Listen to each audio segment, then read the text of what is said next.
Many people use these terms interchangeably, but if you're interested in learning a new language, the differences between them can suddenly become pretty significant. Hi, I'm Malcolm, and today I want to discuss the difference between these two ways of thinking about learning a new language. I'll discuss each process's strengths and weaknesses, and help you identify the role that they can play in helping you learn a new language effectively. There's a lot of overlap between the two concepts. In fact, for adult learners at least, you could say that all language learning involves acquisition, and all acquisition involves learning. But to differentiate the two processes, we generally say that learning is more structured, with discrete goals around mastering grammatical concepts or new vocabulary words. Think of studying a new language in a classroom. You might go over the structure of a sentence in your target language and see how it's similar or different from your native one. You'd see which verb conjugations go with which pronouns. You'd probably learn grammar rules and exceptions to them. There are some limitations to this approach. For one, it can be boring for some students, and motivation is a huge driver of language learning success. But maybe more importantly, even a highly motivated student can only memorize so much at a time. Research shows that short study sessions with breaks in between are more effective for long-term retention than trying to cram a ton of new words and concepts in one long sitting. Language acquisition, on the other hand, is more focused on the exposure to a new language. The idea is to eventually learn the right way to use a language based on having heard, seen, and spoken it enough times. That can happen quite actively. For example, you might sit down, watch a TV show in your target language, watching it first with subtitles in that language, and then again without subtitles to challenge yourself. But acquisition can also be a more passive process.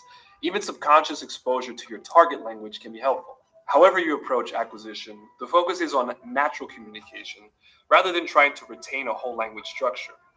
There's definitely some merit to this approach. It likely mirrors how you learn as a baby, picking up on what was being said over time through repeated exposure and intrinsic motivation. And it's true that moving to a country that speaks your target language and engaging with the people around you is one of the most effective ways to pick up a new language. But of course, we don't all have that luxury. As a baby, you couldn't help but be exposed to your caretaker's language, and you had the benefit of an especially malleable brain. Your environment and anatomy created an ideal scenario for language acquisition. As adults, our brains are not quite as optimized for creating new neural connections, and between job and family responsibilities and the realities of geography, it can be harder to expose ourselves to the same level of target language input. But while babies have some advantage, expose yourself to your target language.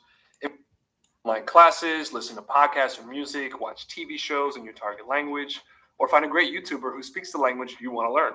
Hopefully we made the importance of language acquisition clear. But I don't think it's quite as simple as saying language acquisition good, language learning bad. For one, as an adult learner, it is inevitable that you'll combine these two processes to some extent. And if you're having trouble with a certain concept in your target language and you're genuinely interested in understanding it better, it might be the right time to lean a little more towards active learning versus acquisition. Let's say you're an English speaker studying Spanish, and you're having trouble keeping the two verbs to be, ser, and estar straight in your head. Acquisition is 100% going to play a role in mastering that concept. The more times you get exposed to sentences using one of these verbs, the easier it'll be to develop the right instincts when speaking.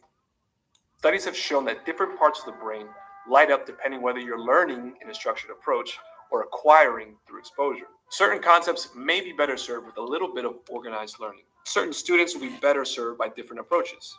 The Babel method relies heavily on real-life conversations recorded by native speakers, and the self-study app is structured in such a way